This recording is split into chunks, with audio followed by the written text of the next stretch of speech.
Merci beaucoup. C'était très intéressant. Même si au début, on a eu l'impression un peu que tu opposais prévention et soins, ce qui est à mon avis une bêtise. Parce qu'Éric, il a vu tout ça avec impression, mais il s'est dit, est-ce qu'on me met quand même un petit pansement quand même. Alors oui, je veux dire, où vous allez là? Ah oui, voilà, ça c'est la table ronde. Je veux parler d'un mot de Lisbeth pour redire. Oui, où est Geneviève?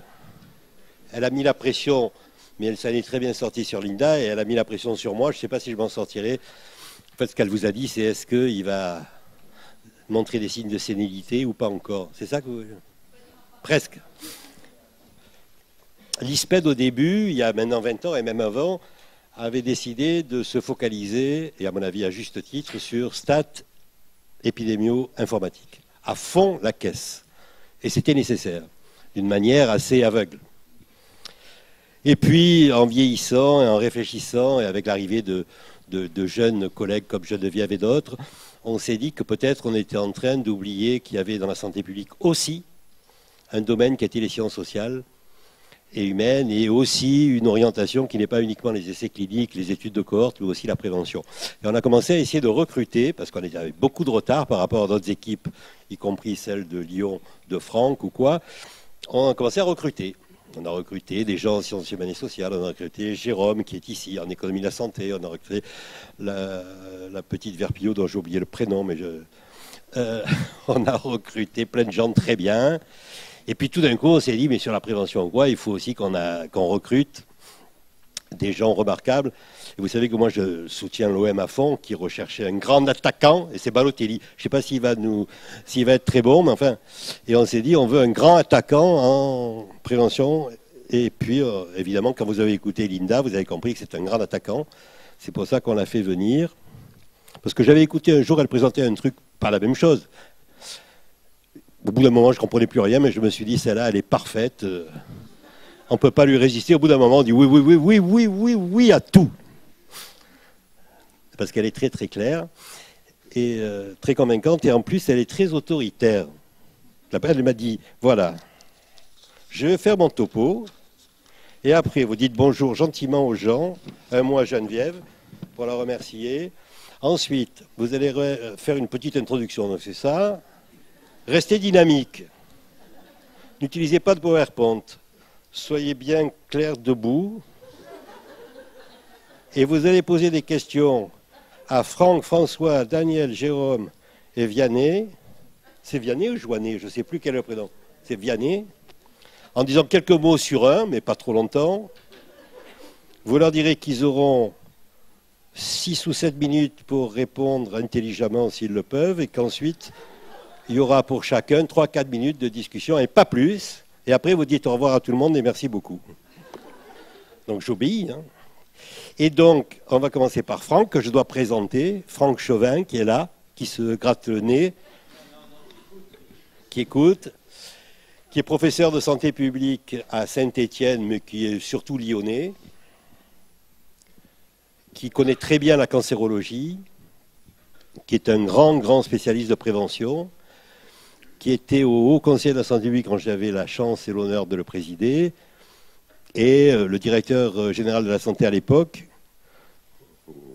m'avait dit c'est très démocratique, le HSP, on élit le président, mais enfin si tu pouvais me dire qui c'est que tu voudrais comme successeur parmi les 100 experts qu'il y a déjà, et évidemment sans hésiter, j'ai dit j'aimerais que ça soit Franck, et c'est lui, ce qui prouve l'estime que j'ai pour lui. Donc lui, il va nous parler 6 minutes pile.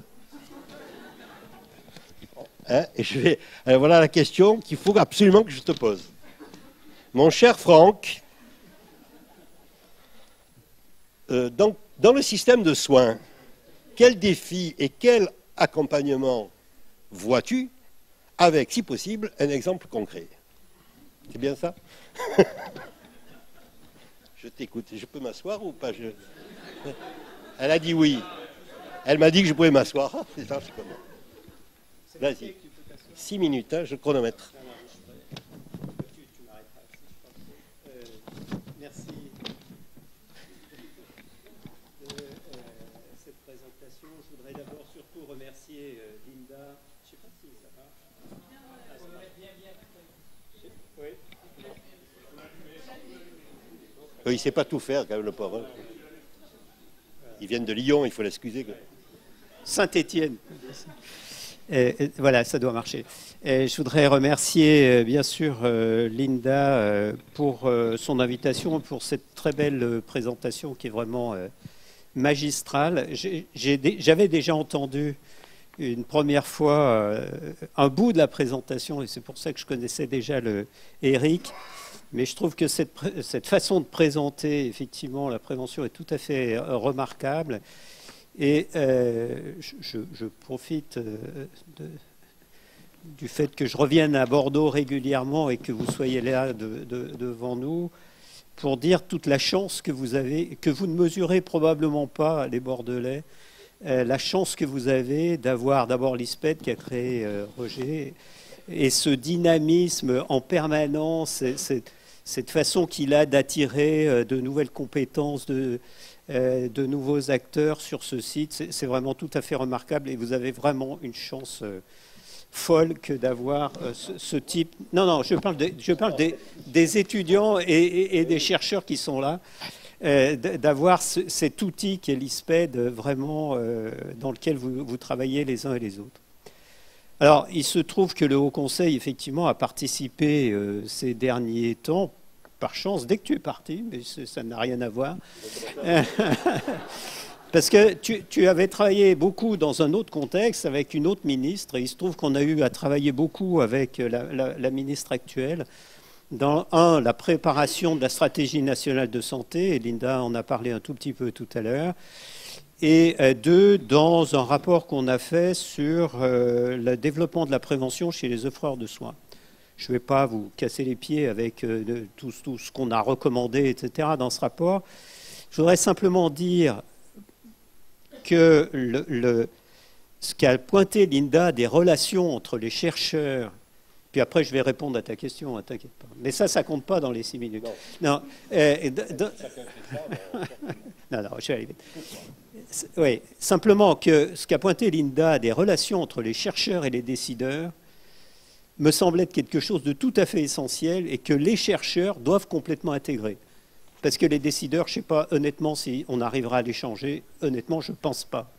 Parce qu'ils ont un temps et une pression qui n'est pas la nôtre, qui ne sont pas les nôtres.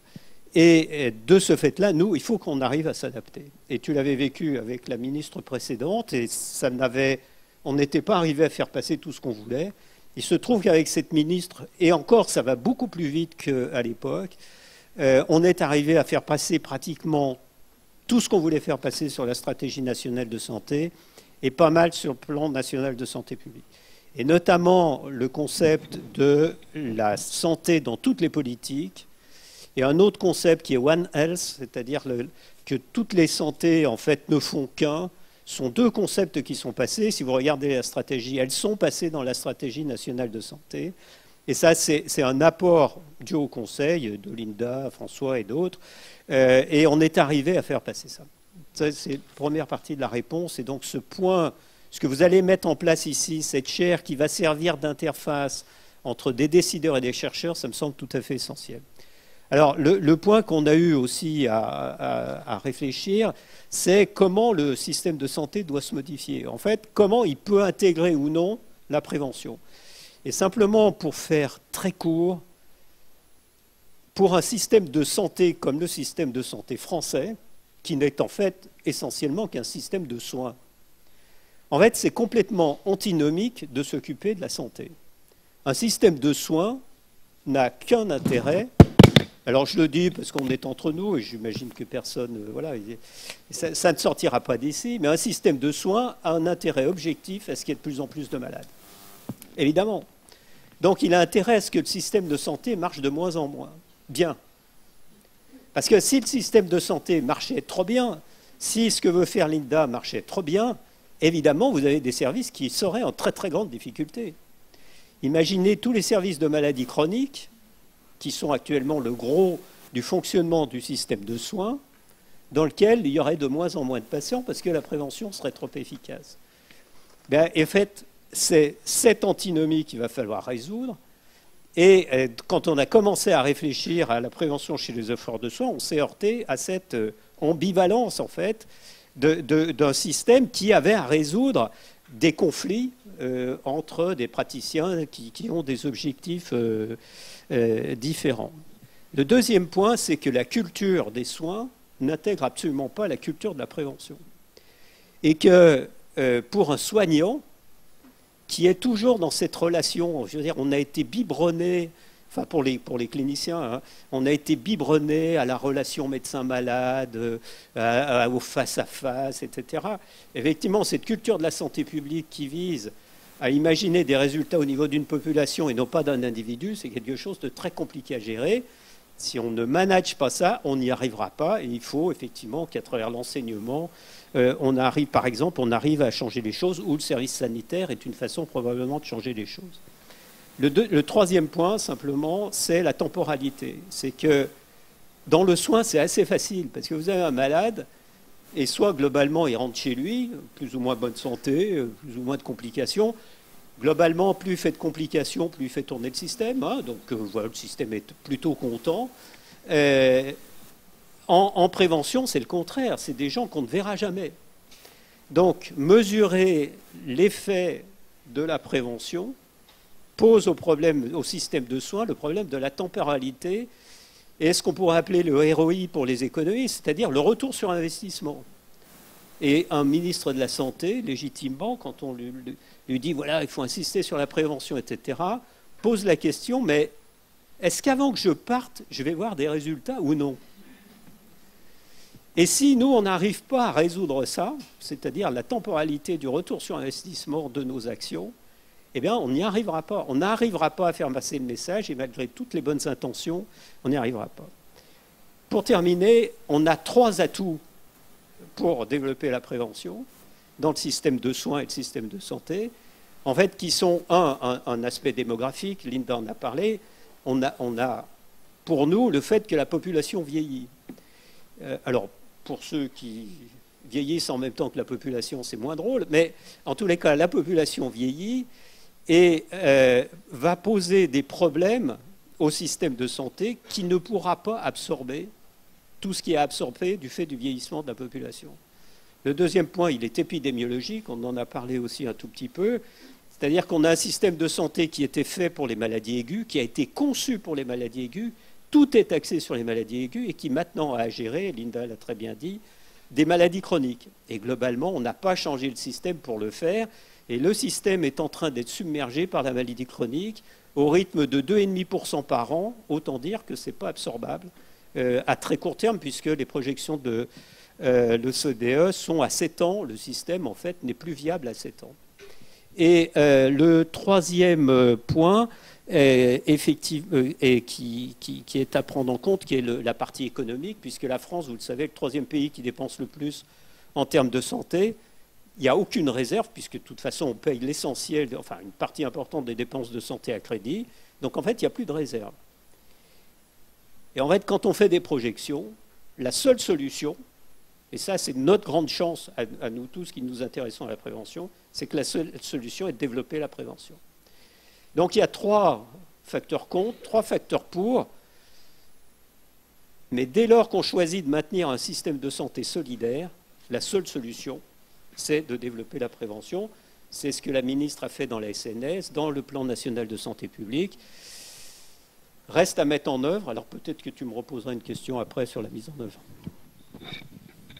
D'abord, je vais demander à la salle s'ils ont des questions à poser à Franck ou des commentaires. Par exemple, il a été évidemment volontairement un peu outrancier en disant qu'à l'hôpital, les gens s'intéressent uniquement à ce qu'il y ait le plus possible de malades pour pouvoir les soigner. Il ne faut pas le prendre au pied de la lettre. Il faut comprendre. Non, avant que ce soit dans Twitter, je veux redire ce que je disais. Il faut calmez-vous parce que sinon, il perd son poste demain matin. Je dis simplement, quand on analyse le système de soins a un intérêt objectif. Voilà. Et on le voit bien, les établissements ont été mis en concurrence.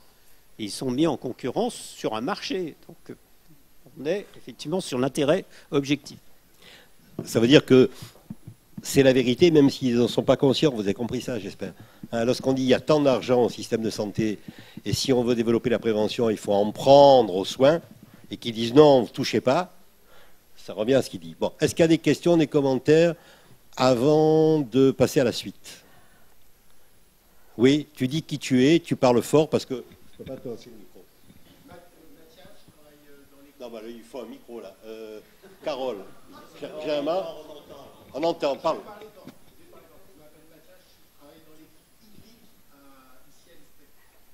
C'est quoi cette équipe? C'est quoi cette équipe? C'est quoi cette équipe? Maladie infectieuse. Il y a trop de signes. Ah, oui. Donc ma question, puisque vous avez abordé l'un et l'autre le préventif et le curatif, c'est toujours se demander, alors du coup, est-ce qu'il y a un continuum, une opposition, et comment gérer ces deux pôles? Tu veux répondre? Oui, très rapidement. Effectivement, la seule solution, enfin une des solutions pour s'en sortir, c'est soit c'est la guerre, hein, soit on organise la guerre entre la prévention et les soins, je ne vois pas qui aurait intérêt à ça, soit on change les finalités du système de santé. Et en fait, on en voit, il y en a plusieurs, mais il y en a deux principales. Un, on fixe des objectifs de santé au système de santé. Donc avoir des objectifs de santé. Et notamment considérer que la santé d'une population, c'est un capital qu'il faut préserver. Et que ce n'est pas un coût, mais que c'est un capital pour lequel il faut investir pour le préserver. Voilà. Et deuxième axe sur lequel on peut jouer, c'est confier ce qu'on appelle les offreurs de soins, c'est-à-dire aux hôpitaux, entre autres, une responsabilité populationnelle et pas simplement sur les patients qu'ils voient. C'est-à-dire qu'ils sont aussi responsables de la santé d'une population dans le territoire. C'est pour ça que la territorialisation est vraiment très importante. Ils sont responsables de la santé d'une population sur un territoire. Et si vous faites ça, pour peu que vous modifiez les incitatifs, c'est-à-dire que vous donnez des incitatifs au fait qu'il y ait de moins en moins de patients, à ce moment-là, vous pouvez changer la perspective, y compris pour les soignants. S'ils l'acceptent, ce qui est le problème. Bien, alors maintenant, je vais vous présenter François. François, il est professeur de santé. C'est toi. C'est François, là, il est professeur de santé publique. Il était avant à Nancy, il avait des responsabilités importantes au ministère. Il était très important pour nous de le faire venir. D'abord parce qu'il était triste à Nancy et qu'on voulait qu'il soit gai. Puis ensuite, on avait besoin de sa compétence parce que c'est un grand spécialiste de la prévention, un professeur de santé publique très réputé. Et puis moi, je savais pertinemment que la petite Linda ne viendrait à Bordeaux que s'il y avait François. Comme j'avais une pierre en deux coups, j'ai fait d'abord venir François, c'est plus simple, et après Linda. Donc je te donne la parole. Tu as aussi 6 à 7 minutes. Encore faudrait-il me poser une question. Ah oh, mais tu ne les connais pas, je croyais qu'elle avait distribué à tout le monde. Question. Monsieur François, Oui, dans monsieur les Roger. pratiques d'évaluation et de recherche, quels défis, quelles ressources, pour quels résultats? Avec un exemple compris. Mais c'est les mêmes questions à tout le monde. C'est pas foulé. Hein. J'aurais pas dû demander la question Non, finalement allez, et parler librement. Donc merci. Oui, en termes de recherche, d'évaluation, d'innovation, c'est vrai que j'aurais pas dû demander la question parce que finalement Linda a dit à peu près tout ce qu'il y avait à dire. Mais bon, ça permet de rebondir et de répondre sur les grands défis de la recherche en prévention. Hein. Si on résume, hein, c'est bien dans le schéma là, Louise Potvin que montrait Linda, c'est expliquer, agir et transmettre. Si on devait mettre 3 mots-clés, expliquer, agir et transmettre. Et Linda a beaucoup parlé d'agir, hein, de la recherche interventionnelle. Peut-être en amont, je vais quand même dire un mot de l'expliquer, c'est-à-dire finalement comprendre ce qui fait pourquoi on est malade ou en bonne santé, avec toutes les définitions larges dont a parlé Linda. Hein, donc on parle de bien-être, de qualité de vie, de maladie, de capacité fonctionnelle, de bien-être. Enfin, il y a plein de façons de définir la santé ou la maladie, mais finalement, qu'est-ce qu'il explique? Et je vais prendre un exemple très précis, celui des inégalités sociales de santé, où là, il y a un vrai défi pour la recherche en prévention et qui mobilise et qui peut mobiliser des compétences très diverses, c'est de comprendre pourquoi ces inégalités sociales de santé. Parce que de la recherche qui les décrit, qui dit qu'il y a 6 ans d'espérance de vie, d'écart d'espérance de vie entre un cadre et un ouvrier, qu'il y a un ratio de 1 à 6 pour l'obésité chez l'enfant en CM2 en fonction de la catégorie sociale des parents, que dans le Nord-Pas-de-Calais, la mortalité prématurée est presque 2 fois supérieure à ce qu'on a en Nouvelle-Aquitaine, etc., etc. La description des inégalités sociales de santé, on en a beaucoup, elle est bien faite, avec des approches utilisant différents types de disciplines. Mais pourquoi ces inégalités de santé? Comment elles sont générées? Elles sont liées à quoi? À des facteurs environnementaux, à des facteurs génétiques, à des facteurs comportementaux, à des facteurs sociaux, à une combinaison de tout ça. Comment? Et là, ma question, ça paraît évident, mais regardez la littérature, il n'y a pas de réponse aujourd'hui. Il n'y a pas de réponse claire, il n'y a pas de réponse finalisée. Et pourquoi il n'y a pas de réponse? Parce que c'est une réponse extrêmement complexe et qui oblige à faire une recherche qui sorte des sentiers battus, ne serait-ce que par le croisement des disciplines. Les équipes qui commencent à travailler dessus se rendent compte finalement que ces inégalités, ce n'est pas à un moment donné qu'il faut les observer, mais qu'on est sur du long terme et même du transgénérationnel. Hein. Les Anglais notamment ont montré que les inégalités se reproduisent et s'aggravent d'une génération à l'autre, des enfants aux parents, enfin des parents aux enfants, aux petits-enfants, etc. Et que l'état de santé dans l'enfance va induire la position sociale à l'adulte, et que cette position sociale va induire l'état de santé de la génération suivante, etc., etc. Et quand on regarde les mécanismes, il y a des facteurs sociaux, il y a des facteurs culturels, il y a des facteurs économiques, mais il y a aussi des facteurs biologiques, et notamment l'épigénétique peut-être est un bon candidat à l'explication de ces phénomènes de santé. Et ça veut dire qu'il faut qu'il y ait autour du même projet ou du même programme de recherche des biologistes, des généticiens, des sociologues, des géographes, des historiens, des épidémiologistes, etc., etc., etc. Je mets etc. pour vexer personne, mais ça nécessite d'avoir des recherches complexes, aussi dans la science de l'explication, et qui associent des disciplines diverses. Et ça, c'est un enjeu qui est devant nous. Parce qu'aujourd'hui, on en est encore beaucoup dans la description, beaucoup de papiers, on a beaucoup d'éléments, mais dans cette compréhension, il nous manque encore beaucoup de briques. Et ici, c'est vrai c'est ce qu'a souligné Linda et Franck Chauvin, on est dans un environnement idéal pour ça, puisque avec l'ISPED, avec le centre INSERM, avec les partenariats, on a ces compétences disciplinaires sur Bordeaux, que ce soit académique ou avec les réseaux d'acteurs, de professionnels, de décideurs. Et il y a la possibilité aussi, dans une recherche en prévention à moyen terme, de développer aussi cette compréhension, cette science des problèmes, pour reprendre l'expression de Louise Potvin, et qui doit être articulée avec une science des solutions portée et décrite par Linda, qui est, une fois qu'on a compris comment et pourquoi il y avait ces problèmes, ces inégalités, ce manque d'équité et ces problématiques de santé, comment agir concrètement, construire, comprendre, etc. Ce qu'a souligné Linda de façon très détaillée, cette science des solutions. Et je pense que ce qui est vraiment important et ce qui fait aussi le lien entre ce qu'apporte la chaire et l'environnement, c'est arriver à articuler les deux. Et à Bordeaux, il y a vraiment des atouts, parce que ça mobilise aussi des sciences de la donnée, on en a besoin, on en parlera peut-être tout à l'heure, hein, en termes de biomathématiques, bioinformatique, etc., pour arriver à intégrer tout ça et vraiment avoir ce continuum dans la recherche sur, d'une part, la compréhension de ce qui fait qu'on soit en bonne santé ou qu'on ne l'est pas, des interventions, et enfin la troisième problématique qui est transmettre, et ça a été bien souligné, c'est vraiment un enjeu extrêmement important, ce transfert de connaissances. On a parlé de Cassiopée, Cassiopée Prévention. Moi, je voulais juste revenir un petit peu dessus pour dire qu'effectivement, il y a cette problématique à côté de la recherche, de l'enseignement, de l'expertise, mais c'est aussi une problématique de recherche en soi.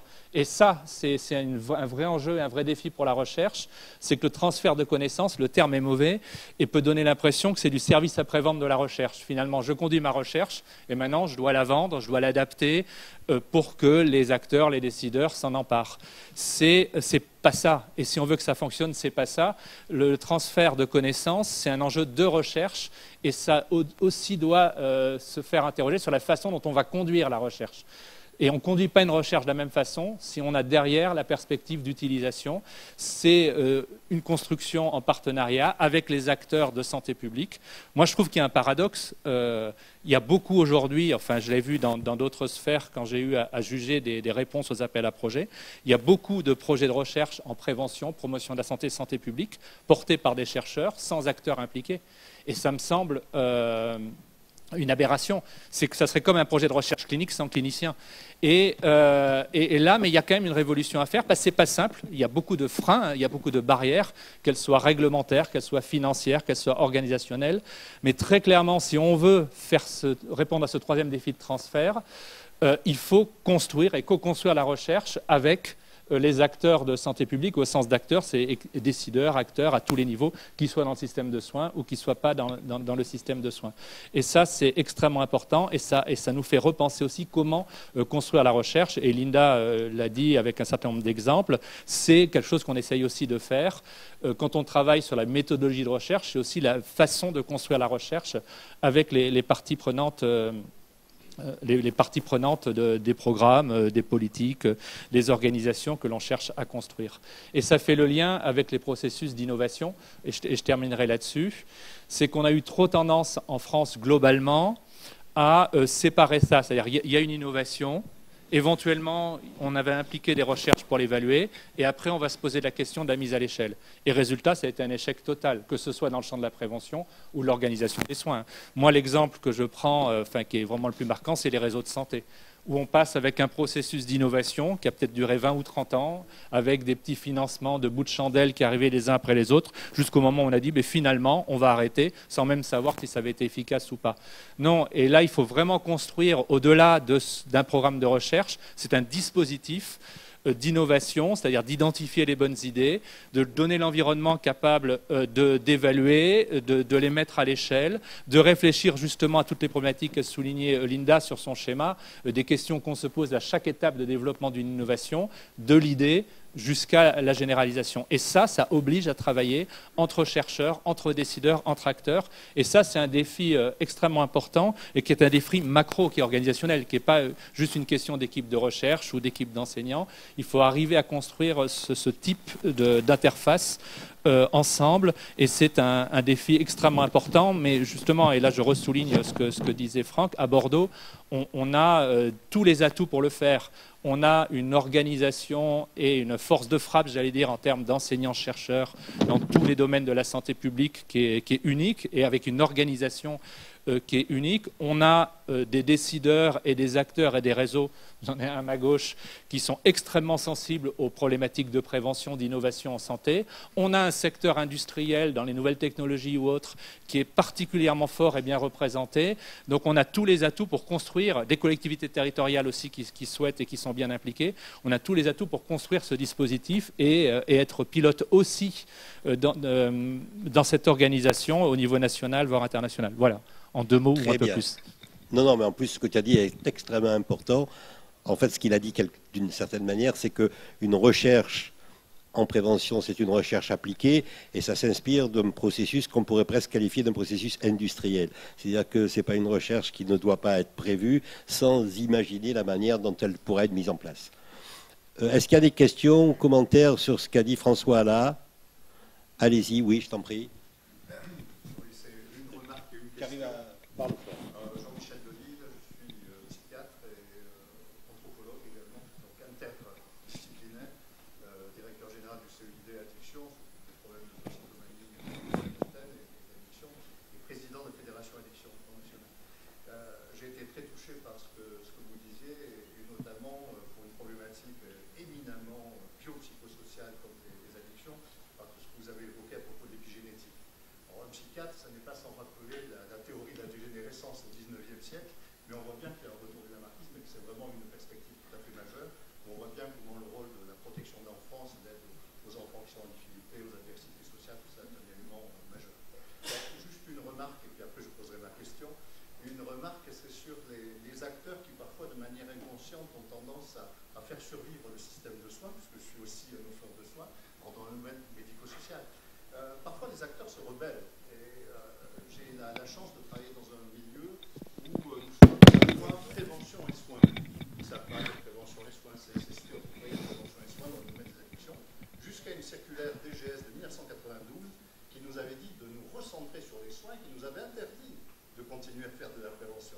C'est-à-dire, on voit comment il y a des jeux d'acteurs aussi compliqués par rapport, mais les choses vont avancer grâce à la stratégie nationale, tout ça, c'est notre passé, mais enfin, il n'y a pas que les offreurs de soins qui sont en éco-responsables dans cette dynamique.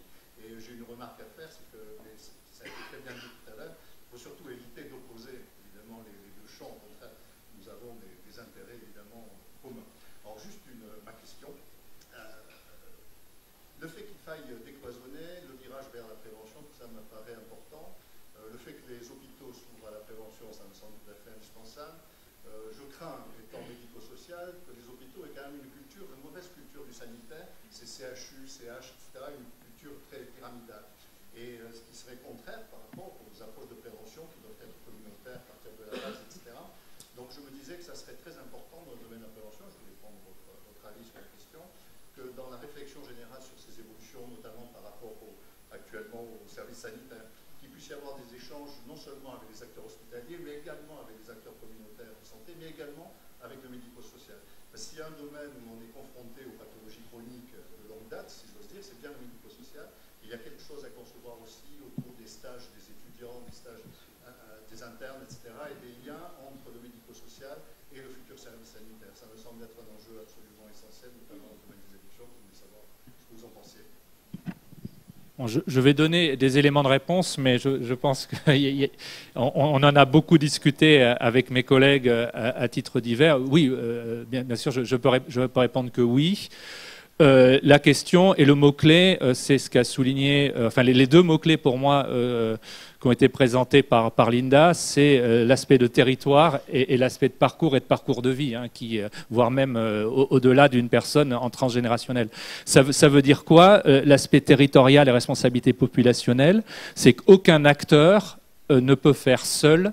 Et effectivement, l'hôpital a sa place, les professionnels de ville ont leur place et dans le cadre de Santé 2022, justement, il y a un très fort focus sur de nouvelles modes d'organisation qui vont favoriser justement des prises en charge pluriprofessionnelles et inscrites dans la durée. Et le médico-social, bien sûr, a toute sa place dans ce dispositif. C'est vrai qu'on a une spécificité très française qui sépare les deux domaines et qu'il faut effectivement contribuer à rapprocher dans une logique territoriale. Et d'ailleurs, parmi les recommandations du Haut Conseil de santé publique, mais qui sont aussi les recommandations de la Conférence nationale de santé et le Haut Conseil d'assurance maladie aussi étaient allés en ce sens, c'est utiliser les outils justement de coordination et d'échanges territoriaux comme les contrats locaux de santé ou autres, justement pour que l'ensemble des acteurs sur un territoire donné s'organisent. Et parler du territoire, ça veut aussi dire qu'on a une approche qui ne soit pas forcément une approche descendante et qu'il y ait des solutions qui peuvent être différentes d'un territoire à l'autre. C'est une application à l'organisation de ce que disait Linda sur le comportement, mais d'un territoire à l'autre, c'est pas forcément le même acteur qui peut être porteur pour des raisons historiques, des raisons d'organisation, des raisons de besoin. Et il faut qu'on arrive à trouver un système où chacun a sa place, mais que d'une région à l'autre, d'un département à l'autre, et même d'un territoire à l'autre, il peut y avoir d'autres façons de s'organiser. Et c'est ça qui est difficile à construire, mais qui est vraiment important. C'est-à-dire finalement de quoi on a besoin, vraiment les fonctions clés, les besoins clés, si on veut organiser un parcours, par exemple, de santé tout au long de la vie d'une personne et qui prend en compte et les dimensions sociales et les dimensions sanitaires, de quoi on a besoin et finalement, comment on peut décliner l'organisation qui répond à son besoin en fonction des contextes, des cultures, etc. C'est sûr que ne serait-ce que même géographique, que dans une ville avec une offre pléthorique, on ne va pas s'organiser de la même façon que dans des zones rurales où c'est plus compliqué d'avoir la ressource nécessaire, mais où il y a les mêmes besoins, voir si on est en universalisme proportionné, des besoins plus importants. Donc ça, c'est un premier élément de réponse. Plus précisément sur le service sanitaire, tel qu'on l'a imaginé ou décliné en région et en lien très fort, étroit avec l'ARS, avec le rectorat, avec l'ensemble des filières, notamment les IFSI qui sont répartis, les instituts de formation en soins infirmiers qui sont répartis sur tout le territoire. On a vraiment justement voulu décliner le service sanitaire j'allais dire partout, et auprès de l'ensemble des acteurs, et tous ont été sollicités. Et il y a des structures médico-sociales qui sont porteurs de stages, il y a des établissements scolaires, il y a des établissements de santé, il y a des associations de prévention. Donc on a vraiment misé dans la région sur la diversité des acteurs à ce niveau-là. C'est un dispositif qui est en cours de mise en route, c'est la première année, mais l'idée très clairement, effectivement, c'est de pouvoir décliner la prévention y compris, et c'est un enjeu extrêmement important dans le secteur médico-social. Très bien. J'espère que ça te satisfait. Madame. Ouh, là, il faut lui donner un micro, quand même, non? Oui. Tu restes à côté pour le récupérer. Oui, merci. Je viens de vous entendre dire un mot qui m'a interpellée. Vous avez dit rectorat. Donc j'étais infirmière responsable au rectorat, infirmière conseillère technique du recteur. Je suis à la retraite pendant 10 ans, mais vous voyez, je m'intéresse toujours à la prévention puisque je suis ici, mais par hasard, puisque j'étais à l'Assemblée générale de la DEA, et je suis effectivement passionnée par ce que vous dites. Bon, c'est très intéressant, effectivement, mais la prévention, moi j'en ai fait pendant 30 ans, et je pense qu'effectivement, il y a énormément de travail à faire par rapport à la prévention au niveau des enfants. Au niveau de la formation des personnels qui travaillent en santé scolaire, les infirmières, moi je me suis battue pour qu'elles soient formées avec un DU de santé publique, enfin bon, elles n'y sont pas. Quand on a fait des programmes de prévention de l'obésité, de recueil des données par rapport, elles ont les enfants, tous les enfants qui leur passent entre les mains, tous les enfants de France. Donc je pense que c'est à ce niveau aussi qu'il faut mettre vraiment le paquet pour que nos services soient quand même effectifs et aient des résultats. Le programme de prévention de l'obésité de l'Académie de Bordeaux, c'était top niveau. On avait équipé les infirmières d'ordinateurs, une formation. Tout ça s'est tombé à l'eau. Moi, j'ai eu des résultats énormes par rapport aux vaccinations lorsque j'étais en secteur, dans le secteur du Médoc. Quand je suis rentrée dans ce secteur, il y avait 20% des enfants qui étaient vaccinés. Au bout de 5 ans, ils étaient vaccinés à 80%. On avait fait un travail énorme, mais vraiment de base avec les enfants pour leur expliquer qu'on leur inoculait des petits soldats dans le corps pour lutter contre les maladies. Et ils répercutent ça à leur famille. Mais enfin, il y a un travail énorme à faire. Voilà, c'est tout ce que je voulais dire. Merci. Bon, ce n'était pas une question, c'est un commentaire très intéressant. Alors maintenant... Pardon. Peut-être un petit élément de réponse à ce qui n'est pas une question. Oui, vas-y. Tu veux répondre ? C'est que par rapport à ça, vous avez tout à fait raison. L'école, c'est majeur, à la fois, comme l'a souligné Linda, pour la problématique de l'enfance et à la fois en termes de lieu de vie. Donc ça bouge très vite parce qu'effectivement, il y avait des initiatives exemplaires, comme celle que vous citez en Aquitaine, mais voilà, très disparates, pas toujours avec les moyens de se pérenniser ou autres. Et là, depuis 3 ans, il y a une convention cadre qui a été signée. Ça, c'était un long combat aussi du Haut Conseil de santé publique, et je crois plus précisément d'ailleurs de Franck qui s'était pas mal investi là-dessus, entre les 2 ministères, santé et éducation nationale, avec des objectifs, des projets, notamment parcours éducatif en santé. Ça a été décliné en Nouvelle-Aquitaine. Je me laisserai peut-être la Nouvelle-Aquitaine, enfin l'ARS, pardon, le représentant de l'ARS en parler, où il y a entre le rectorat et l'ARS très clairement aussi une convention qui a été signée l'an dernier, je crois, de mémoire, et avec des actions très concrètes. Et d'ailleurs, le service sanitaire fait partie de ces actions, puisque c'est plusieurs centaines de stages, plusieurs centaines d'étudiants en santé de toute la Nouvelle-Aquitaine qui vont être dans les établissements scolaires, dans tous les niveaux, dès cette année, dans le cadre de ce partenariat, pour mettre en œuvre et déployer des actions de prévention. Donc, effectivement, on n'en est pas où on veut arriver, mais d'où on part, on est quand même sur une pente extrêmement favorable. Mais je voulais aussi souligner, ce qui est très important dans la santé à l'école, et si on a une vision telle que l'a présentée Linda, environnementale, sociale, globale, c'est que la santé à l'école ne doit pas se limiter à l'éducation à la santé à l'école, ou ne doit pas se limiter aux pratiques de santé. L'école, c'est aussi un lieu de vie, c'est un lieu de travail pour le personnel de l'éducation nationale, et en quoi ce lieu aussi est un lieu promoteur de santé, en quoi l'environnement tel qu'il est aménagé, en quoi l'organisation ne serait-ce que des transports pour se rendre à l'école, en quoi on fait attention au bruit, à l'aspect environnemental, etc., etc. Et ça, c'est tout un chantier qui reste à faire. C'est valable d'ailleurs aussi pour l'université, c'est valable pour l'ensemble des lieux de travail. Et moi, quand je parle de santé à l'école, c'est vrai qu'on s'intéresse à l'organisation de la prévention, de l'éducation, de la promotion de la santé, mais il faut aussi s'intéresser à l'école comme un environnement de vie et de travail, et comment on modifie aussi cet environnement pour... en faveur de la promotion de la santé ou de la santé. Et ça, c'est un enjeu aussi extrêmement important. Tu me laisses une minute. Je voudrais revenir sur la question que vous avez posée, et notamment, on le voit en filigrane, la peur de l'hôpital. Si jamais l'hôpital fait de la prévention, qu'est-ce que vont devenir les autres, etc. Il faut que dans ces transformations sur lesquelles un certain nombre de gens réfléchissent, et pas mal de gens, on ait quand même un cadre conceptuel. C'est-à-dire, en France, il y a une particularité, c'est que tout le monde est persuadé que notre système de santé est le meilleur et que notre organisation globalement est la meilleure. Le problème, c'est qu'il y a beaucoup d'enquêtes qui montrent actuellement que ce n'est pas le cas. D'abord, nos résultats ne sont pas très bons. C'est un système qui coûte très cher et qui, effectivement, n'est plus considéré comme le Graal, voilà, puisque actuellement, c'est le système suédois, vous le savez, qui pour tous les Européens, est le système qui paraîtrait le meilleur. Donc, il faut qu'on ait un cadre conceptuel. Et le cadre qu'on a proposé, c'est-à-dire la responsabilité populationnelle, en fait, a été développée, vous le savez, par les Québécois dans les années 90, et qui dit quoi? Qui dit qu'en fait, il faut arriver à intégrer l'ensemble des services. Que si on continue à dire, là, il y a le médico-social, là, il y a l'hôpital, il y a la machin, là, il y a truc, et il faut arriver à maintenir tout le monde, on n'y arrivera pas, parce qu'en fait, on a les discussions actuelles que vous avez sur les ronds-points.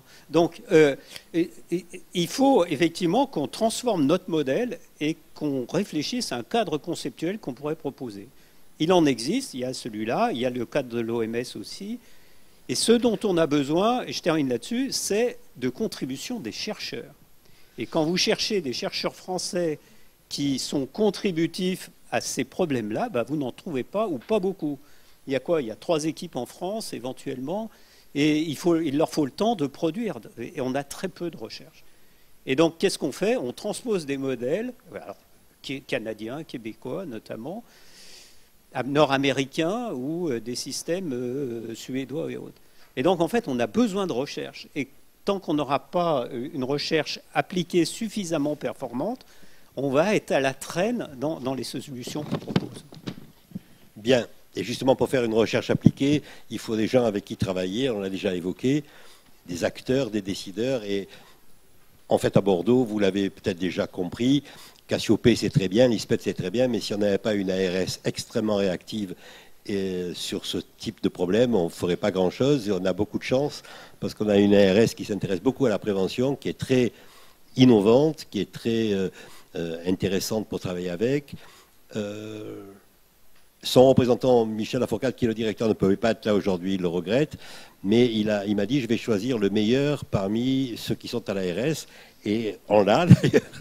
Alors, il faut que je le présente, Daniel Labol, mais je ne le connais pas, à part qu'il est très sympa. Je l'ai vu 2 fois, il est tout nouveau dans la région, donc le mieux, c'est qu'il se présente lui-même en disant un peu d'où il vient. Moi, ce que je sais, c'est qu'il est plutôt sympa, mais c'est tout. Ça part sur des bonnes bases. La question. Alors, Daniel, dans les modalités du travail décideur-acteur, quel défi? Comment le faire? Pour quels impacts? Avec un exemple concret, c'est ça? Merci Roger. Je te présente et après tu réponds à la question. En effet, d'abord je remercie Michel Lafourcade de m'avoir fait confiance. Peut-être pas dans les termes que vous avez utilisés, mais en tout cas d'être venu me chercher au Canada, où comme par hasard je m'intéressais à la prévention, après être passé un petit peu en Chine, qui était venu me voir en se disant on va dans le mur. Mais alors là c'est un beau laboratoire pour les chercheurs. En 2 ans, on observe ce qu'on a réussi à faire en 30 ans ailleurs. Après, ils ont Lao Tse qui leur dit c'est de l'erreur qu'on grandit, et ils ont le pognon pour changer de cap avec une démocratie qui leur permet de changer de cap très rapidement. C'est-à-dire que la transition est toute vue. Je retourne le mois prochain là-bas pour le bien vieillir, parce qu'ils ont oublié tous leurs fondamentaux qui sont ceux qu'on recherche nous actuellement. Alors pour me présenter en dehors de cette itinérance que j'ai fait. Je suis clinicien, réanimateur, oncologue, et j'ai passé 30 ans de ma vie à inventer des parachutes, mais de plus en plus technologiquement avancés, pour les moutons de Panurge qu'on avait amenés au bord du précipice. Chaque fois qu'il y en a un qui tombe dans la maladie chronique, dans la maladie aiguë, il faut inventer un truc. Et puis, à un moment donné, on se pose la question à Lyon, parce que je suis un peu de là-bas aussi, de s'il fallait vraiment amener tout le monde sur ce terrain-là, et que collectivement, justement, socialement, est-ce qu'on n'a pas fait faux de l'éducation jusqu'à l'aménagement du territoire et à l'aménagement de vie dans le parcours de vie, pour en amener au moins 45% des patients que je voyais qui auraient dû éviter les RIC, qui auraient dû éviter ce parcours qui les amène à une qualité de vie qui est assez regrettable. Donc j'avais décidé que 30 ans après le début de mes activités de réparateur, j'arrêterais. Je ne peux pas faire de politique parce que j'ai bel et bien arrêté au bout de 30 ans et donc fait totalement ce que j'ai dit. Mais par contre, je participe aux politiques publiques à travers l'ensemble de la direction de la santé publique et il a été dit la chance qu'il y avait de vivre en Nouvelle-Aquitaine, mais à Bordeaux particulièrement aussi par rapport au tissu qui existe de recherche, qui existe grâce à ceux qui ont fait ce qu'il en est aujourd'hui, qui existe aussi avec les partenariats qui ont été tissés. Michel Laforcade n'a pas subi qu'un transfert de compétences, mais aussi toute une sensibilité importante qu'il avait en lui et qui a été augmentée et qui lui a fait prendre le premier virage national sur la prévention, avec un François Bourdillon qui, sur Santé publique France, accompagne, plus qu'accompagne, mène le virage auprès du ministère aussi en termes d'agence, et charge à nous après de décliner sur les territoires ou de décliner en tant qu'offreur de soins. Alors c'est vrai que très longtemps, les DRAS, les ARH, les ARS ont été, et sont encore, parce que je connais bien mes homologues dans les régions, occultés, totalement occultés par l'offre de soins. 3 fois. Bien, de mieux en mieux des apprentissages. À la fin de la table ronde, on lui en donne 2 et il jongle. Bravo Roger.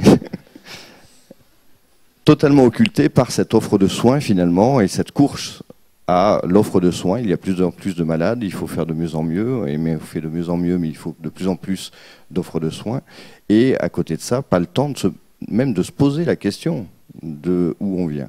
Et en fait, si les décideurs, on l'a dit, et Linda, dans son très très brillant exposé, l'a redit, c'est pas la santé, c'est toutes les collectivités, c'est l'ensemble de la communauté de chercheurs et d'acteurs qui est en capacité de trouver, mais il faut qu'on se dépêche là, de trouver les bonnes solutions pour que sur des territoires de vie, finalement, on puisse offrir aux gens, un peu malgré eux, parce que finalement, on leur a mis à disposition des bouteilles de Coca-Cola malgré eux, avec un marketing très performant. Et toute classe confondue, tout le monde boit du Coca de temps en temps, voire trop souvent, voire en addiction. Comment on fait pour amener tout ce monde-là collectivement dans un environnement de vie qui est propice à la qualité de vie et indirectement à récupérer les sous qu'on perd en continu dans la réparation qu'on est amené à faire. J'ai coutume de dire 1 euro mis dans la prévention, 10 euros économisés dans le soin, voire 100 euros par rapport au social, mais 1 euro mal placé, c'est 1 euro mal placé par contre. Et donc on a besoin, nous, de savoir comment on doit placer ces euros en termes d'action auprès des opérateurs. On ne fera pas tout seul les choses. Il y a bien longtemps qu'on sait que ce n'est pas le médecin qui fait la totalité de la qualité de vie du patient. Le travail, son environnement de vie le sont largement aussi, ses compétences psychosociales aussi. Mais que pour autant, dans nos actions qu'on est amené à faire, on infléchit. Parce que le mot n'est pas très à la mode, j'en conviens en ce moment, mais le « en même temps » est important. Il faut qu'on soit en capacité de soigner nos malades des maladies chroniques et dans le même temps d'être en capacité d'infléchir la totalité, soit en misant en particulier sur les générations à venir et à travers l'éducation, à travers le service sanitaire, dont on a souhaité, nous, en Nouvelle-Aquitaine, contrairement à d'autres régions, puisque l'injonction interministérielle entre éducation et santé n'était pas très claire. On avait surtout un bouton qui était appuyé, comme quoi il fallait former 5000 étudiants très rapidement dans ce domaine-là, avec un programme très ambitieux et dont tout le monde a convenu qu'il était le bienvenu. J'étais le premier à regretter, comme beaucoup de cliniciens, de jamais avoir eu ce mot et cet apprentissage durant mes études médicales, ce qui m'a conduit à être un réparateur de parachute. Et finalement, de revenir sur cette notion, et on a été dans cette région, et c'est là qu'on a les leviers, suffisamment impliqués dans ce virage pour se dire non, on ne va pas tout mettre sur l'éducation nationale, on a les établissements médico-sociaux à investir, les associations, on a des offreurs de soins qui apprennent et qui sont formés pour faire de la prévention aussi, et dont il faut qu'on se serve par ces organismes de formation performants en Nouvelle-Aquitaine pour aller déployer, pour aller démultiplier l'ensemble de ces messages, pour réorienter finalement notre qualité de santé. Sur les établissements de soins, là aussi, avant que j'arrive il y a 1 an maintenant, puisqu'on s'est vu il y a 11 mois la première fois, je suis venu en Nouvelle-Aquitaine et Christophe Cairès, parce qu'il y a l'équipe de la direction de la santé publique en partie qui est là, m'avait dit il y a un truc à pas louper quand même avant que vous arriviez en février, c'est la journée à l'ISPED là. Et 5-6 jours avant mon arrivée, j'étais venu et j'avais pu d'ailleurs vous rencontrer déjà à l'époque, vous retrouver. Et donc dans le service sanitaire, pour y revenir, on a décidé que ça ne serait pas tout misé au même endroit, mais on serait sur la totalité des actions qui pouvaient se faire. On a un programme régional santé-environnement qui est copiloté avec le conseil régional. Nous avions les journées santé-environnement la semaine dernière à Bordeaux, qui étaient nationales. L'enjeu était autour des contrats locaux de santé. Comment, autour d'un territoire, amener tous les acteurs qui sont de l'éducation, qui sont le pharmacien qui veut plus être un vendeur de boîte, qui veut être un conseil de proximité, au même titre que le postier quand il reste, mais avec ce côté santé. De voir comment, sur ces territoires, la collectivité locale s'investissait pour que ce que nous, on peut faire à l'intérieur de nos maisons, c'est-à-dire d'avoir des maternités qui assurent la sécurité auprès des jeunes enfants pour les 1000 premiers jours, à travers tout le... C'est opportun aujourd'hui, si François n'est pas là, c'est aussi peut-être en rapport avec l'histoire des couches et des risques nouveaux chimiques, perturbateurs endocriniens et autres qui font débat dans la société. C'est très bien que ça fasse débat pour qu'on puisse en parler, mais pour que cet environnement sécure dans lequel on propose à l'enfant de naître soit en santé aussi, le moment où on commence à donner les conseils et à entourer. Sauf que les mamans, elles restent 2 jours, 3 jours maximum dans une maternité, et que la phase concomitante pour nous, c'est d'investir les crèches. Les crèches, c'est pas dans le domaine de la santé au départ. Et pour autant, notre action se prolonge avec les collectivités locales pour que, à partir de données probantes que vous nous fournissez, sur des axes qu'on choisit, sur des programmes qu'on définit ensemble, parce que nous aussi, on a cette temporalité à respecter. Et je terminerai sur l'importance, en termes de pilotage pour nous, c'est de trouver les leviers les plus puissants qui vont nous faire gagner du temps dans ce virage. Parce que le virage, il faut qu'on le prenne. Donc, à quelle ligne, à quelle trajectoire il faut qu'on choisisse d'appliquer tous nos efforts, quitte à en abandonner d'autres, soit parce qu'ils ne sont pas suffisamment pertinents, soit parce qu'ils ne sont pas efficaces, soit qu'ils ne sont pas reproductifs, mais en tout cas, là où il y a des grands enjeux à faire. Quand on parle des déterminants de santé, dont le premier qui amène les maladies est l'air, je ne suis pas, en tant que professionnel de santé ou en tant que décideur de santé, le responsable de la trajectoire d'un National 10 et de son trafic routier dessus. Il n'empêche que j'ai une réunion par semaine en ce moment pour pouvoir agir sur ce déterminant-là, mais avec l'aide de la recherche aussi, pour que les maladies chroniques à ce niveau-là diminuent. Et donc c'est aussi comme ça que les décideurs sont amenés à prendre les stratégies qu'ils veulent faire et d'évaluer ce qu'on fait derrière, de façon à ce que ce service sanitaire qu'on a voulu comme ça, peut-être faut-il évaluer son impact à moyen, long terme, pour qu'on sache ce que ça va donner. Merci. Pareil, est-ce qu'il y a des questions sur la Chine, le Canada ou la Nouvelle-Aquitaine?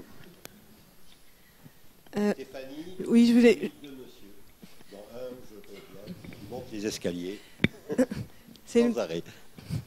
C'est une petite question pour justement pour faire écho un peu avec ce que vient de dire Daniel. Je pense que c'est très important. On a parlé de transition épidémiologique, on n'a pas parlé de transition écologique.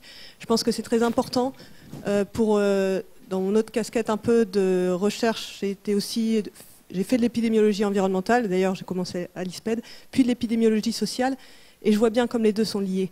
Et je pense que si on parle de prévention et d'inégalité sociale et territoriale de santé, parce qu'effectivement ce T il est important, ça amène quand même deux questions. D'abord au niveau de notre nouvelle région, parce qu'on voit par exemple dans les plans régionaux santé-travail que les accidents trajets domicile ont augmenté de 20% dans notre région, avec la centralisation un petit peu sur Bordeaux. Ça amène quand même, comme on l'a dit, tout ce qui est plan d'urbanisme ou en tout cas de mobilité à questionner. Et je voulais savoir justement, donc la petite question c'est comment on fait ce lien dans la prévention entre transition épidémio et transition écologique. Quelqu'un me répond? Personne ne me répond. C'est impossible que François ne réponde pas. Je n'ai jamais vu François ne pas répondre à une question, quelle qu'elle soit. Bip. Alors je ne sais pas si je vais répondre à la question, mais oui, quand on parle d'inégalité sociale de santé, il ne faut pas oublier le T. D'autant plus que jusque-là, la France était un peu préservée de cette dimension par rapport aux pays anglo-saxons, mais de plus en plus, les deux sont assimilés. D'ailleurs, on le voit avec les scores de défavorisation, enfin, avec des caractérisations territoriales qui finalement caractérisent les individus qui y vivent, puisqu'il y a une ségrégation de plus en plus forte, qu'elle soit culturelle, sociale, économique, etc. Et donc, effectivement, c'est cette dimension environnementales, territoriales et sociales sont de plus en plus intégrées et sont à prendre en compte dans la façon dont on conduit la recherche et effectivement la décision. Et il y a des outils pour ça, hein. Par exemple, je vois Anna pas très loin autour des évaluations d'impact sur la santé, des études d'impact sur la santé. Enfin, il y a des outils qui ne sont pas des outils de recherche, mais qui utilisent les compétences, les techniques de recherche et qui peuvent aider à la décision, effectivement, pour ce genre de problématiques qui sont de plus en plus fréquentes. Mais ce qui est souligné aussi, et ce que tu soulignes avec la problématique de Nouvelle-Aquitaine, c'est qu'on sort là très largement des politiques de santé. On est vraiment dans les politiques d'aménagement du territoire, où effectivement il y a des concentrations très fortes des bassins d'emploi et des bassins de vie qui s'éloignent de plus en plus des bassins d'emploi, avec de fortes inégalités en plus, parce que qui a les moyens de vivre à proximité de son travail, etc. etc. Et c'est aussi, et ça me permet de faire un pont avec ce que disait Linda aussi en enseignement, c'est aussi d'autres compétences dont on a besoin aujourd'hui, c'est le plaidoyer. Parce que c'est vrai qu'en tant que professionnel de santé publique ou institution de santé publique, finalement, on a des leviers qu'il faut essayer de faire jouer au mieux, mais surtout les leviers sont ailleurs. Et comment faire pour convaincre le maire, le préfet, l'entrepreneur de travaux publics, etc. Et ça, c'est des métiers qui sont complètement à créer, des compétences qui sont à créer, des formations qui sont à faire, et ça fait partie des enjeux extrêmement importants, parce que quand on voit les grands leviers de promotion de la santé, quand on voit les référentiels internationaux, cette dimension de plaidoyer est extrêmement importante, et globalement en France, c'est pas aujourd'hui ce qui est le plus enseigné. Il n'y a pas de métier dans les nomenclatures, etc., alors que c'est l'enjeu majeur. C'est l'enjeu majeur. Donc c'est un enjeu de recherche, mais c'est aussi un enjeu de formation pour nous extrêmement important.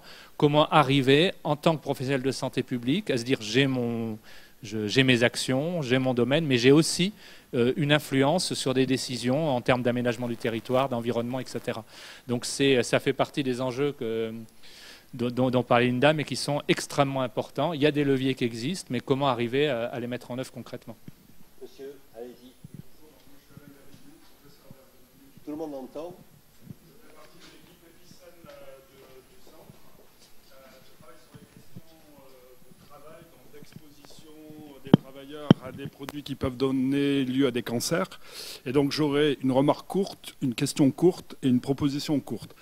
Remarque courte, je ne suis pas d'accord sur le fait que la prévention, ça c'est pour Roger, que la prévention, ça soit de l'application de disciplines. On n'est pas sur une discipline appliquée. Pour moi, on est sur des technologies orientées vers l'action et ça mérite donc une vraie discussion. Ma question, c'est dans toute la dynamique passionnante que vous portez, quelle est la place du travail et de la santé-travail parce que ça a émergé, mais bon, ça a replongé dessous. Donc ça, c'est ma question courte. Et ma proposition concrète par rapport aux questions de recherche interventionnelle, moi, je suis partant pour travailler sur comment partir des représentations des risques des acteurs avec qui on travaille pour construire des stratégies de transformation des pratiques. Ce qui serait bien, Linda, c'est que tu répondes. Non, parce que tu ne vas pas passer ton temps à passer le micro. Si tu veux répondre, tu as le droit. Hein. Tu ne veux pas répondre. C'est pour la parité. Ouais, mais il fallait qu'on soit au moins 5 pour équilibrer Linda, hein, quand même. J'avais fait remarquer il y a longtemps. Mais quand on parlait tout à l'heure de segmentation, de cloisonnement avec, par exemple, le médico-social, c'est vrai qu'il y a une spécificité française entre santé publique et santé-travail. Enfin, pour moi, conceptuellement et dans ce qu'il y a à construire, la santé-travail, c'est de la santé publique et réciproquement. Mais c'est vrai que là, pareil, les organisations ne sont pas favorables. La ministre de la Santé n'a pas... Enfin, c'est le ministre du Travail c'est dans son champ, mais c'est comme la santé à l'école. Hein. On est paradoxalement la politique de santé. Toute la politique de santé ne relève pas du ministère de la Santé, mais il y a des champs comme ça qui sont distincts. L'organisation universitaire, la réglementation, les pilotages régionaux, les professionnels, les formations de ces professionnels. Aujourd'hui, on est effectivement dans des secteurs très segmentés, alors que, effectivement, comme vous le soulignez, c'est comme la santé environnementale. Enfin, le travail est un des principaux lieux de vie aussi. Et donc, c'est un des principaux lieux où doit se construire la santé publique. Et il y a tout un enjeu à construire des recherches ensemble, à construire des formations de professionnels ensemble, et à agir et arriver à construire des politiques de santé au travail et aussi des politiques de santé-travail, c'est-à-dire aussi des modifications environnementales, réglementaires, etc., etc. Donc ma réponse, elle fait peut-être politique, entre guillemets, mais il faut qu'on arrive à faire ça et c'est un de nos objectifs. D'ailleurs, dans les projets en lien avec la chaire ou autre, mais ça, Linda, il y a des projets qui touchent le milieu du travail, mais ça peut-être que si Linda veut dire... Elle ne veut pas parler, laisse-la tranquille. Non. Si elle va parler... Non. Allez, Linda. Bah, d'accord. Il y a encore une question du professeur Cousigou là-bas. Juste terminer sur la proposition, évidemment on est preneur parce que moi j'y trouve un intérêt à ce que ce ne soit pas le ministère de la Santé qui ait toutes les santé. C'est-à-dire que ce ne soit pas l'affaire de la santé qu'on soit, et donc du soin, qu'on soit dans l'univers de la santé. Donc dans le microcosme néo-aquitain, les volontaires pour travailler, pour que ce soit de l'appliqué, de choses qu'on réfléchit ensemble par rapport aux remontées de santé au travail, d'éducation à la santé ou de santé étudiante, finalement du parcours de santé d'une personne, il n'y a aucune des composantes régionales qui ne doit être négligée. Moi, je pense que c'est bon, on va pouvoir travailler sur un certain nombre de dossiers, à condition qu'on arrive à contaminer, en effet, l'ensemble de notre univers local. Un mot encore pour compléter, le plan priorité prévention, c'est-à-dire celui qui décline la stratégie nationale de santé en termes de prévention, est un plan qui est piloté, certes, par la Direction générale de la santé, mais par le Premier ministre. C'est-à-dire c'est un plan interministériel dans lequel chacune des directions, dont la direction du travail, a fait des propositions. Premier élément de réponse, donc je pense que le travail va se réinviter effectivement dans le champ de la prévention. Deuxième, la Ligue contre le cancer a fait les états généraux de la prévention. Et il y a beaucoup de propositions concernant cancer et travail. Et la Ligue a décidé, je vous le dis un peu comme ça, de financer des projets de recherche sur cancer et travail, en termes de prévention. Donc pour dire que le travail, effectivement, est en train de se réinviter avec l'environnement d'ailleurs, et on voit bien que c'est la même problématique, en fait, comme des champs de recherche. Parce qu'en fait, là encore, on a très peu de données. Si vous voulez convaincre quelqu'un de mettre de l'argent, de prendre des mesures, il faut un minimum de données et on a assez peu de données pour aider à prendre des décisions. Mais vous êtes l'exemple même qui a un peu d'espoir parce qu'au niveau, en tout cas, de la recherche, il y a des équipes de recherche sur santé, environnement et santé travail, y compris à l'ISPED, enfin au centre INSERM, Et vous avez la chance d'avoir des professeurs de médecine du travail, en tout cas à Bordeaux, qui s'intéressent à la santé publique de manière réelle, ce qui n'est pas le cas le plus général. Professeur Cousigou, la dernière intervention, où tu parles fort ou on te donne un micro? Ah non, pas du tout la dernière. Ah oui, ça, l'obésité de l'enfant, on n'y coupera pas. Mais d'abord, professeur Cousigou. Parle. En tant que soignant au niveau du CHU pendant longtemps, puisque maintenant je suis professeur émérite, donc détaché maintenant de l'hôpital, j'ai pu me rendre compte très vite que la prévention, c'était extrêmement important par rapport simplement aux soins. Quand je m'occupais des personnes qui avaient des hépatites, j'étais bien conscient que les soi-disant comorbidités avaient souvent plus d'importance que la pathologie que j'étais amené à traiter, et à un moindre coût, mais ça pose un problème de société sur lequel il serait intéressant de revenir. Et j'avais pris conscience aussi que la prévention ne se résume pas au dépistage, comme c'est souvent compris dans la société française. Donc à titre personnel, je m'implique maintenant depuis longtemps dans ce que j'appelle la médecine des comportements. Je suis bien conscient que c'est quelque chose d'un peu réduit par rapport à ce qui a été brossé tout à l'heure de façon très brillante. Mais bon, il faut commencer et chacun met sa petite pierre. Je la fais au niveau des étudiants en médecine, en 2e cycle. Ma question, c'est, je constate qu'en France, la dépendance à la technique, aux examens complémentaires, la dépendance aux produits extérieurs, médicaments ou autres, antioxydants, homéopathie, tout ce qu'on voudra, est extrêmement forte et qu'on oublie l'écologie interne de la personne. Je pense que dans les études qui sont à mener, les sciences humaines et sociales seraient bien intéressantes pour essayer de comprendre mieux pourquoi en France il y a une dépendance aussi forte à ce que je viens d'expliquer, contrairement à ce qu'on raconte d'ailleurs, où la technique est mise après la relation, l'humanisme, etc. Pourquoi elle est aussi forte, cette dépendance, apparemment par rapport aux autres pays, comme peut-être au Canada ou en Chine, encore je ne sais pas. Ils ont peut-être oublié leur philosophie ancienne. Je ne sais pas si on pourra te répondre, mais ta question a un sens important. Linda, vous ne voulez plus dire un seul mot? Si. Si, je voudrais qu'elle parle, elle parle si bien. Je voulais juste répondre à ce que vous avez évoqué sur le fait que la prévention, c'était pas juste l'application des disciplines, c'est pas juste une recherche appliquée des autres disciplines. C'est un sujet dont on a largement débattu lorsque j'ai passé mon habilitation à diriger des recherches, où je présentais les travaux selon la ligne scientifique que j'ai pu vous présenter là. Et c'est vrai que lorsque l'on travaille la prévention ou la promotion de la santé de cette manière-là, on est à la fois dans de la recherche appliquée parce que l'objectif c'est d'orienter, c'est une recherche qui a une utilité sociale pour orienter les décisions et les pratiques, mais elle a aussi quelque chose de la recherche fondamentale parce qu'on n'applique pas les disciplines, on les hybride les disciplines. Et en hybridant ces disciplines-là, on crée d'autres modèles, on crée d'autres théories, on crée d'autres manières de penser. Et donc là, on n'est même plus dans l'interdisciplinarité, on est dans une forme de transdisciplinarité. On crée une nouvelle discipline.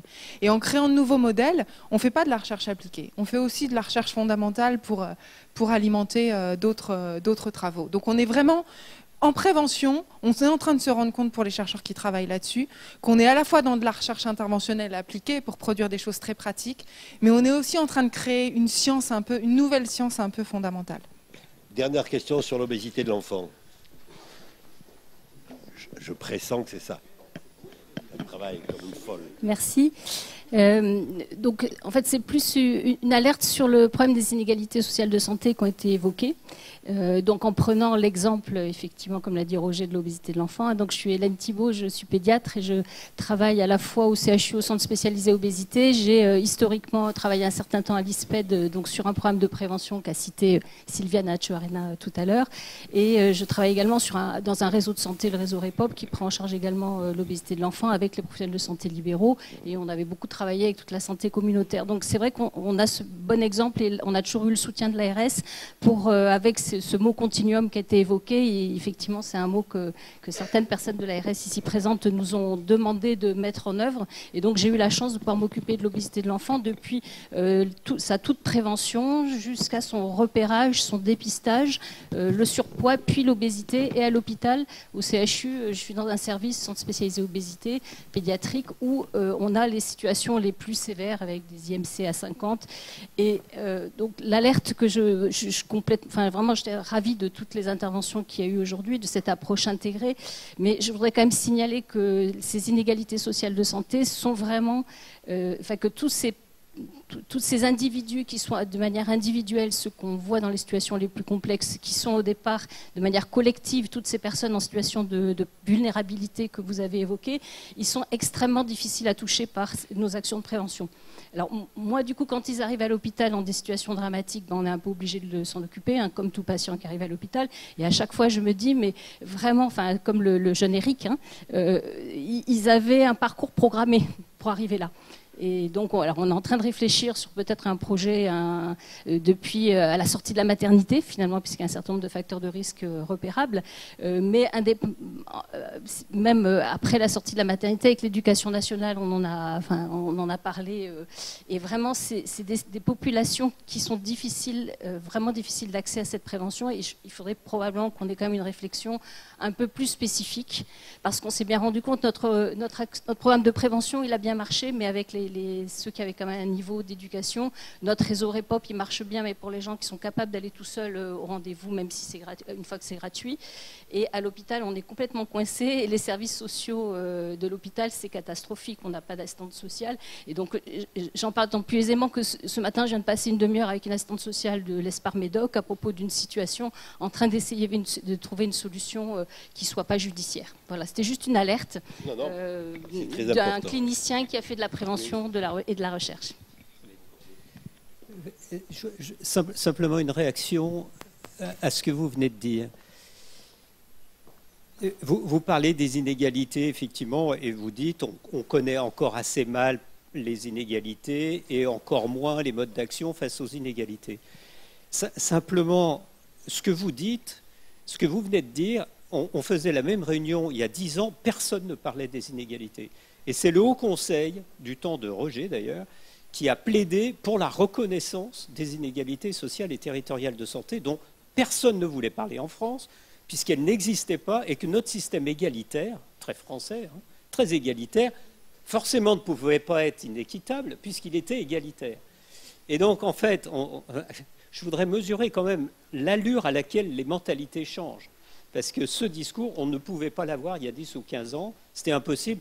Et j'espère que si on refait la même réunion, alors ça ne sera pas nous, enfin en tous les cas, pas nous deux, dans 10 ans, j'espère qu'une partie des questions qu'on se pose, en fait, seront considérées comme complètement réglées et qu'on n'en sera plus là, quoi.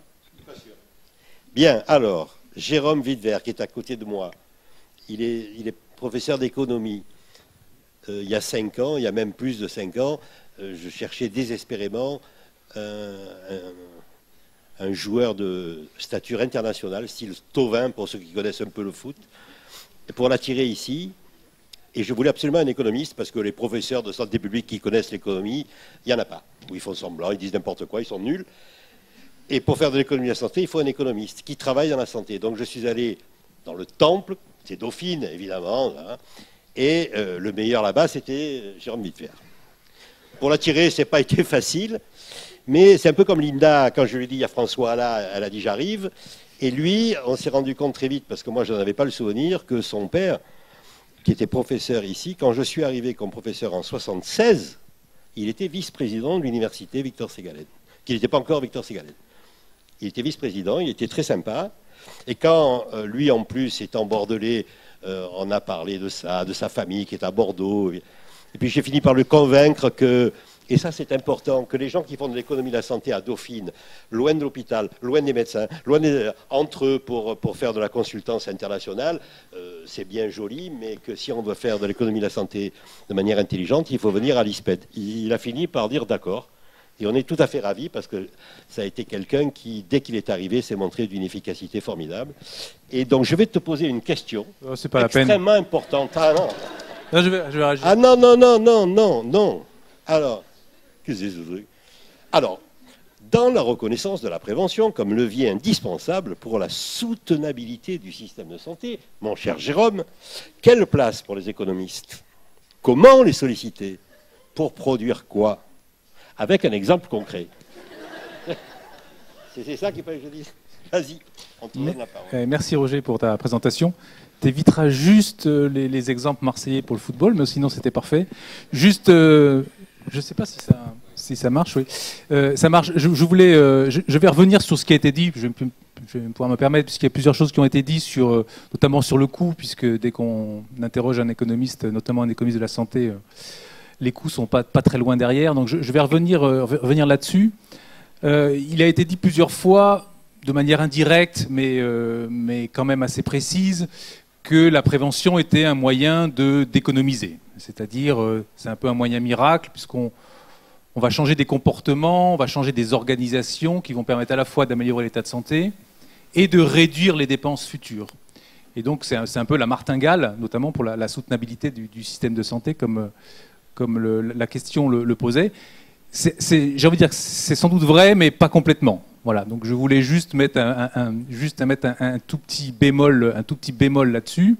C'est-à-dire que les interventions qu'on appelle cost saving, c'est qui économisent des coûts, il y en a, mais elles sont quand même très rares. Elles sont relativement rares, même s'il y en a peut-être plus en prévention qu'ailleurs, elles sont quand même relativement rares. Et en plus, c'est du cost saving, mais c'est pas forcément du cost saving qui va permettre d'assurer la soutenabilité du système de santé, dans le sens où les interventions efficaces, elles amènent les gens très tard dans la vie. Mais très tard dans la vie, il y a des coûts, il y a des prises en charge de soins qui sont inévitables, indépendamment de la qualité de la prévention. Donc il y a certains travaux qui ont monté aux États-Unis, par exemple, que des interventions efficaces qui réduisent la consommation de cigarettes ont des effets très bénéfiques sur l'état de santé, bien entendu, réduisent les coûts liés à la prise en charge aiguë des pathologies associées au tabagisme, mais que malgré tout, le fait que ça soit très efficace se traduit par un vieillissement de la population et donc à une augmentation des dépenses de santé. Donc c'était juste pour dire que je ne suis pas sûr que l'argument « on va réduire les dépenses de santé par la prévention », dans le sens où je viens de dire, même si c'est cost saving, même si on réduit les coûts, soit toujours le bon argument. Parce que si on regarde ce qui s'est passé en France depuis 30 ou 40 ans, malgré tout, il y a une forte réduction de la consommation d'alcool, une assez forte réduction de la consommation du tabagisme, même si on pourrait faire beaucoup mieux.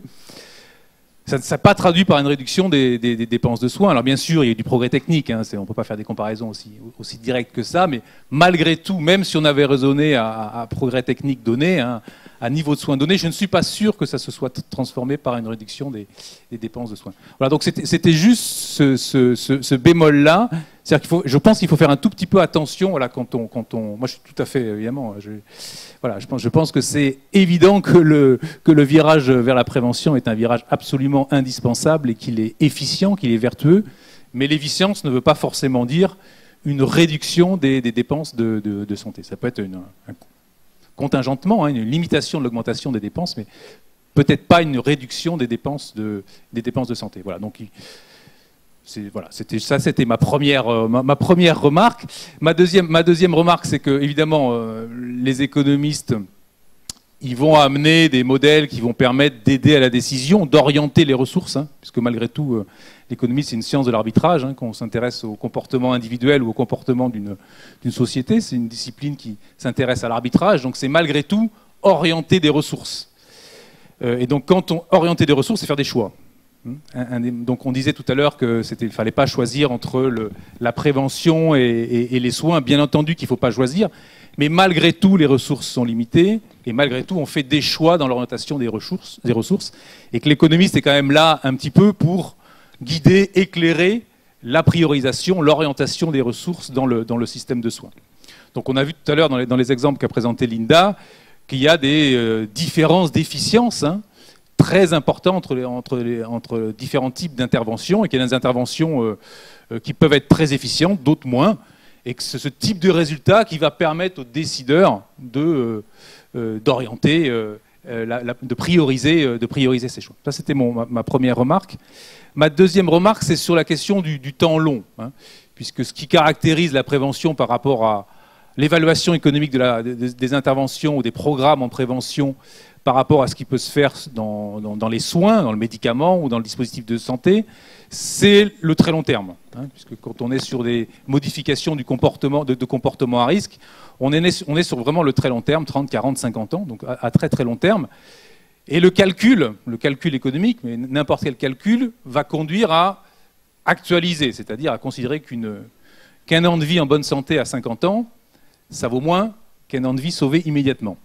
Donc mécaniquement, l'évaluation économique des interventions de prévention vont donner des résultats moins bons que des évaluations économiques d'intervention sur des soins aigus. Donc la question, est-ce qu'il faut changer ça? C'est-à-dire, est-ce qu'il faut arrêter d'actualiser ou pas? C'est une question extrêmement ouverte, c'est une question importante. La HAS va réduire son taux d'actualisation en le passant de 4 à 2%, donc ce qui est une réduction très importante, ce qui modifie les résultats assez sensiblement. Mais malgré tout, les interventions de prévention resteront moins valorisées que les soins aigus. Et ça, c'est censé rendre compte de ce qu'on appelle une préférence pour le présent. Hein. C'est-à-dire si on a à choisir entre sauver quelqu'un tout de suite et le sauver dans 50 ans, on a tendance à le sauver tout de suite. Et ça ne bougera pas. Voilà, ce que je veux dire, que ce type de priorisation, il reflète des préférences individuelles qui sont aussi des préférences collectives de sauver quelqu'un immédiatement plutôt que dans 50 ans. Voilà, c'est ce que c'est la deuxième chose que je voulais dire, c'est que cette tension sur le long terme par rapport au court terme, je crois que c'est une tension absolument indépassable. Hein, c'est au décideur de faire son choix. Il n'y a pas de solution immédiate, mais cette tension, elle est absolument indépassable. Et puis le troisième point que je voulais évoquer, c'est concernant les changements organisationnels. C'est qu'il y a pas mal d'interventions qui se traduisent par des changement organisationnel, c'est-à-dire on demande aux acteurs, alors je prends l'exemple des acteurs de soins, mais ce n'est pas forcément des acteurs de soins, on demande aux acteurs de soins de se réorganiser, de travailler différemment. Ça a un coût pour mettre en œuvre des interventions qui vont permettre cette réorganisation. Bon, ça, généralement, c'est des coûts qui sont relativement modiques, mais pas forcément. Mais ça peut entraîner aussi des coûts à long terme, hein, c'est-à-dire ces gens qui travaillent plus, qui travaillent avec plus de pression, qui ont des conditions de vie de travail qui peut-être plus agréables parce qu'ils sont plus efficaces, mais qui sont aussi plus durs. Et donc ça aussi, il faut le valoriser. C'est-à-dire qu'il ne faut pas croire qu'on peut changer des organisations, changer des modes de travail, nécessairement sans coût à long terme, c'est-à-dire sans rémunérer à hauteur les acteurs qui font des efforts pour se réorganiser. Et que ça a des coûts et qu'il faut les prendre en compte de la même façon, c'est-à-dire qu'il ne faut pas minorer ces coûts.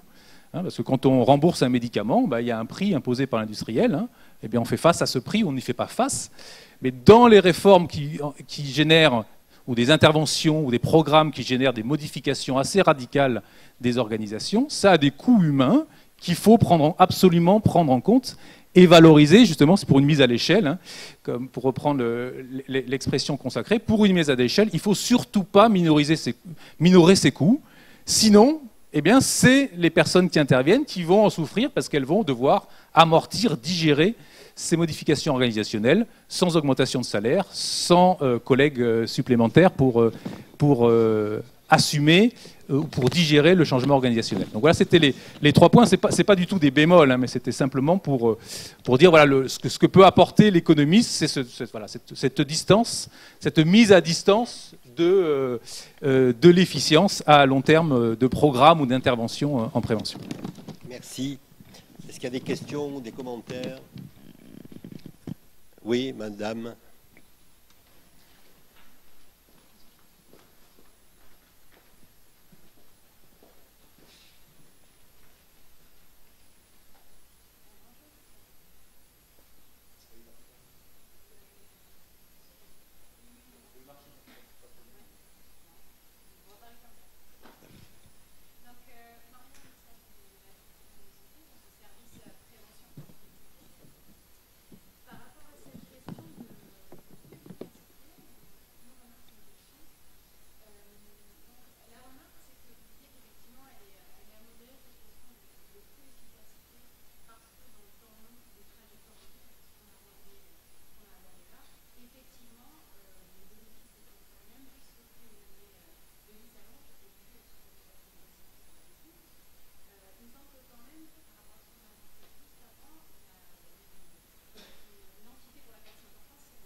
Oui, donc il y a beaucoup de questions dans votre question. Je vais peut-être commencer par la fin sur quelle est la perspective, qu'est-ce que le financeur, donc nous on dit quelle est la perspective.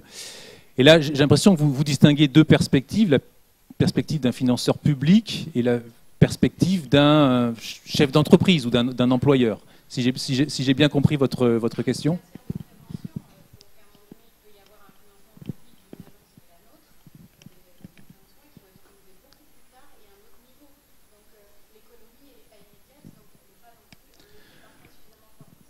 D'accord, ok, ça c'est autre chose. Donc normalement, évidemment, on doit prendre en compte tous les bénéfices à venir, hein, même si on les actualise, même si on les pondère moins dans 20 ans qu'aujourd'hui, on doit les prendre en compte.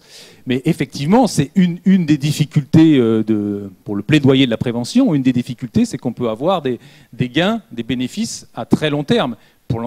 Vous avez pris l'exemple de l'employeur, mais je ne suis pas sûr d'avoir parfaitement compris pourquoi vous avez pris cet exemple-là. Mais effectivement, pour le promoteur d'une intervention en prévention, la grande difficulté, c'est de dégager des moyens tout de suite pour des bénéfices demain. Donc ça, c'est une grande difficulté. Ça peut être une difficulté économique, mais ça peut être une difficulté en termes de plaidoyer vis-à-vis de l'institution dans laquelle vous intervenez. Ça, c'est évidemment une difficulté absolument majeure qui peut poser des problèmes de trésorerie pour le système de soins ou de trésorerie pour l'employeur qui ne peut pas dégager immédiatement des moyens, même si vous lui garantissez que demain, il aura des salariés qui seront plus productifs, moins souvent absents. Si vous leur demandez de dégager des moyens, même des moyens organisationnels ou humains tout de suite, c'est extrêmement difficile à vendre parce qu'il y a des urgences immédiates, mais je ne suis pas complètement sûr d'avoir répondu à votre question. Mais ça, malheureusement, il n'y a pas de moyen d'échapper à ça. Oui, il y a une autre difficulté aussi, c'est que pour faire des actions de prévention et démontrer leur éventuelle mise à l'échelle possible, on a souvent des financeurs qui ne seront pas les bénéficiaires de l'éventuelle économie.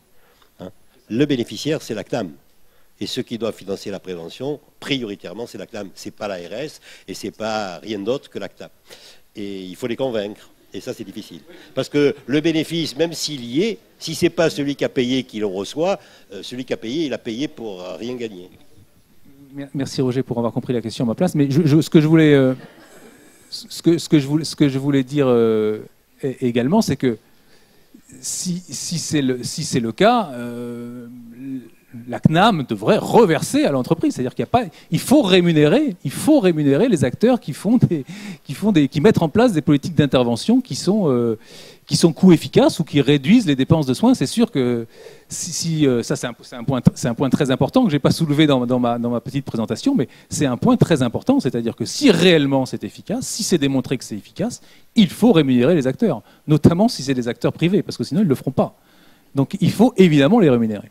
Et la CNAM pourrait tout à fait le faire. Voilà. Enfin, si j'ai répondu à ta question, j'ai d'autant plus de mérite que j'ai rien entendu de ce qu'elle a raconté. Et elle m'a rendu très triste parce qu'elle a donné raison à ma femme qui me dit tu n'entends plus rien, va te mettre des trucs dans les oreilles, ça me rend malade cette histoire. Alors, il reste le plus jeune maintenant, Vianney Joannet, lorsqu'il est arrivé de Poitiers, je crois comme interne ou un truc comme ça, il était juvénile comme maintenant, d'ailleurs il n'a pas changé, tout jeune. Et très vite, on s'est rendu compte ici, pas seulement moi, mais d'autres avec qui il travaille maintenant, que c'était quelqu'un qu'il fallait garder. Ça, c'est le recrutement du jeune qu'on forme sur le champ et qu'on garde, tu vois. Je ne sais pas quel exemple donner, mais... Et pourquoi ? Parce qu'il est très compétent, parce qu'il a développé quelque chose qui est extrêmement important, qui plaît en plus énormément à la chef de pôle de la santé publique, qui est Geneviève Chêne. C'est un entrepôt de données. Et la question que Linda lui pose, c'est du point de vue des systèmes d'information, cher Vianney. Type entrepôt de données, par exemple. Quel défi, quelles données mobilisables, comment et pourquoi faire, avec un exemple concret. En fait, la question, qui est très importante, c'est rôle du numérique dans la prévention. Tu dis ce que tu as envie de dire là-dessus. Tu réponds à Linda. Alors bonjour, merci beaucoup pour cette introduction. D'abord, je vais préciser que je n'ai pas fait tout seul un entrepôt de données. En l'occurrence, il faut toute une équipe pour mettre en œuvre et plusieurs savoir-faire pour arriver jusque-là. Donc, c'est important de le signaler. Et je vais vous parler surtout là des données, essentiellement des données produites en routine, qui sont déjà disponibles et qu'on pourrait réutiliser. Alors, parmi les données qu'on peut envisager, il y en a beaucoup que vous connaissez probablement, les données du SNDS par exemple, les données médico-administratives, également les données hospitalières, je vais vous détailler ça un petit peu, et puis aussi des données qui peuvent être très importantes et qui sont produites quotidiennement, qui sont les données de la médecine de ville, la médecine générale, les laboratoires, les médecines de spécialité. Et enfin, une autre dimension qui est importante dans le contexte de la prévention, de ce que j'ai entendu des présentations antérieures, les données environnementales ou les données sociales qui contribuent énormément à informer sur une population ou un territoire sur lequel on voudrait proposer une action, une intervention. Alors, parmi les usages qu'on peut envisager assez facilement, il y a le suivi des interventions, par exemple, c'est-à-dire la production d'indicateurs qui peuvent permettre de mesurer dans une intervention en population réelle et à partir de données produites en routine, l'efficacité ou non de cette intervention. On peut aussi envisager l'identification rapide des priorités en utilisant ces données plutôt massives pour identifier les axes prioritaires à mettre en œuvre ou les territoires ou les populations sur lesquelles il est important de produire une intervention. Et puis récemment, ici même, il y a une présentation de David Buckeridge qui a présenté des travaux qu'il menait, et un axe qui est intéressant mais plutôt plus prospectif, c'est la mise en adéquation d'une population qu'on a identifiée, qu'on arrive à décrire précisément grâce à ces données, et du choix de la bonne intervention parmi toutes celles qui existent dans la littérature pour répondre à un besoin. Et ça, je pense que c'est des travaux prospectifs à envisager. Alors, il y a quand même des enjeux importants pour pouvoir utiliser ces données, et ces enjeux, c'est tous les enjeux liés de manière plus générale à l'utilisation secondaire des données, et plus spécifiquement en santé. Je vais vous donner un exemple. À l'intérieur d'un hôpital, on n'a en fait pas une grande application qui va collecter des données, c'est beaucoup plus compliqué que ça, c'est plutôt une centaine d'applications différentes, de spécialités, par exemple la biologie, la radiologie, le dossier du patient. Et ces applications, elles vont collecter les données pour elles-mêmes et elles vont être stockées complètement en silo. Il est impossible d'emblée d'avoir une vision complètement transversale de la prise en charge d'un patient de façon massive et transversale pour poser des questions et notamment trouver des patients d'intérêt ou les décrire de façon détaillée ou faire des analyses. Pour répondre à ce besoin, ce qu'on met en œuvre, c'est ce qu'on appelle le désilotage, et une méthode classiquement utilisée dans les hôpitaux, c'est les entrepôts de données, qui consiste simplement à mettre toutes ces données ensemble, à les mettre ensemble dans une base de données, et qui est spécifiquement conçue pour faciliter les interrogations, les analyses, les évaluations et la visualisation de ces données de façon complètement transversale. Alors, pour bien se rendre compte de ce dont on parle, je vais vous donner un peu les volumes en jeu au CHU de Bordeaux, qui a mis en place son entrepôt de données de santé. On a intégré les patients venus au moins une fois depuis 2010, et puis on a récupéré toutes les données depuis 2005, ce qui correspond au système d'information, et ça correspond à 1,5 million de patients, mais surtout plus d'1 milliard d'observations. Donc on est sur des données qui sont massives et assez complexes à utiliser. Ce qui est intéressant, c'est qu'on est en plein sur ce sujet de la prévention en ce moment, puisque on vient de commencer à initier un projet pour évaluer justement la mise en œuvre de la prévention dans le cadre hospitalier par les services cliniques. C'est une collaboration qui s'installe. L'idée, c'est de produire des indicateurs et de les utiliser à la fois pour mesurer un peu l'état des lieux, mais aussi un peu comme un levier pour revenir vers les services cliniques, les professionnels de santé, puis leur objectiver l'état où ils en sont et essayer d'améliorer les choses.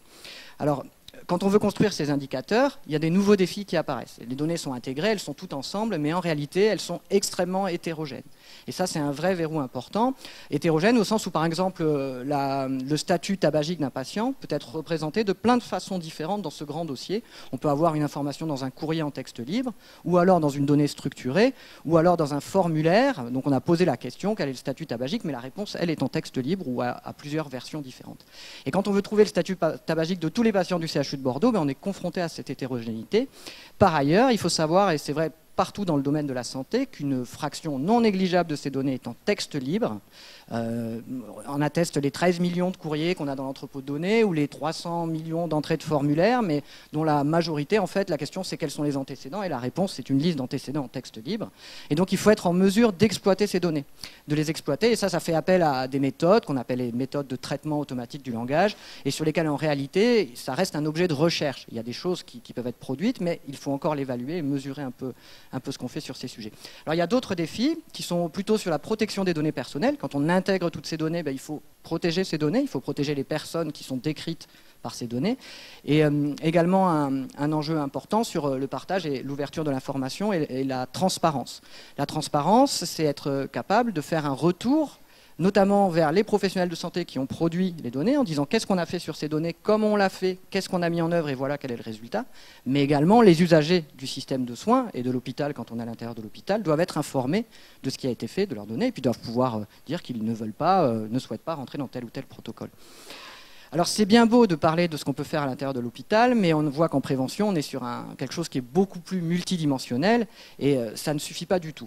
Et donc en réalité, pour aller au bout de cette démarche, il faut intégrer des données plutôt à l'échelle d'un territoire. Il faut produire des données populationnelles. Ça va bien au-delà de l'hôpital et ça signifie qu'il faut intégrer ensemble à la fois les données de l'hôpital, et c'est bien de déjà avoir un entrepôt de données pour le faire, mais également les données de la médecine de ville, les données environnementales, les données sociales et puis les données médico-administratives pour pouvoir informer sur la population globalement. Et ça amène de nouveaux défis. Alors il y a un premier défi là-dessus qui est important à connaître, c'est que quand on va vouloir intégrer ensemble toutes ces données, il va falloir les lier entre elles. Si par exemple un individu est passé au CHU de Bordeaux puis a été vu par un médecin généraliste et référencé dans les bases médico-administratives, c'est important de savoir que c'est le même individu, non pas pour pouvoir le suivre immédiatement individuellement, mais pour produire de la connaissance correcte à partir de ces données et comprendre les liens. Une fois qu'on a fait ce lien, il y a un autre enjeu qui est très très important, c'est qu'en réalité, il est peu raisonnable d'envisager de faire un système où on va faire un entrepôt de données géant qui va venir agréger toutes ces données.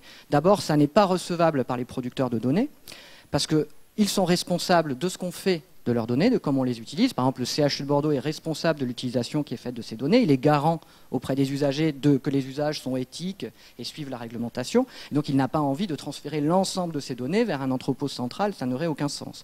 Donc il faut être capable de mettre en place des systèmes qui sont plutôt distribués.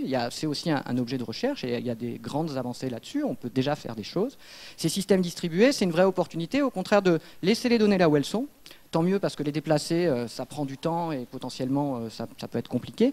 On les laisse là où elles sont et puis on les interroge. C'est la question qui est envoyée auprès des données et les données, les systèmes répondent et nous renvoient des résultats agrégés, ce qui permet tout aussi bien de produire des indicateurs à l'échelle du territoire.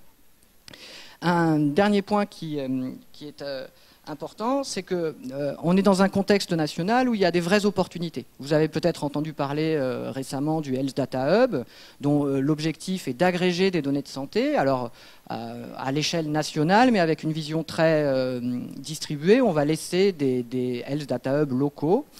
Et alors l'objectif de ces Health Data Hub, l'objectif affiché, c'est l'intelligence artificielle. Mais en réalité, avec ces données, et si on met en place ce genre de système, on est en mesure de faire des choses probablement beaucoup plus intéressantes que juste entraîner des algorithmes d'apprentissage artificiel.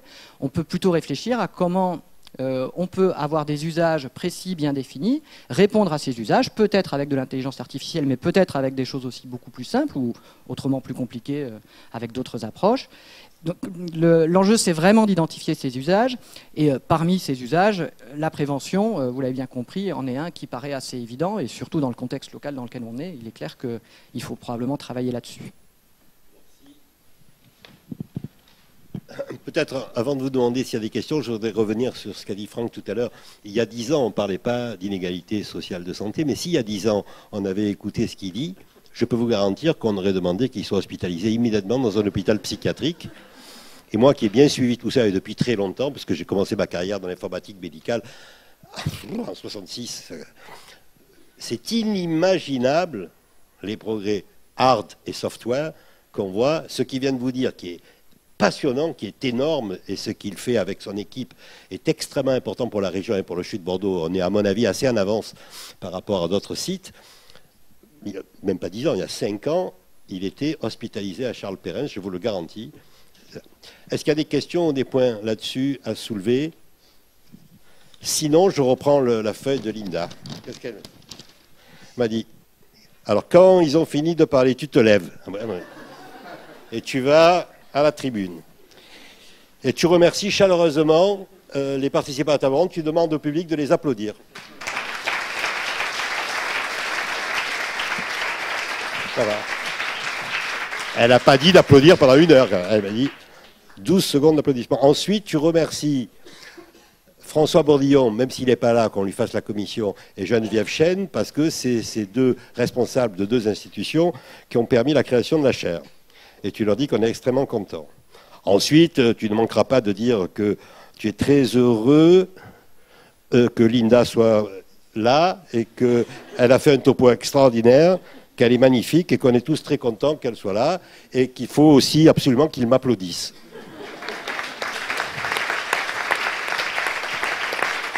Voilà, j'ai bien fait. Merci à tous. C'est terminé.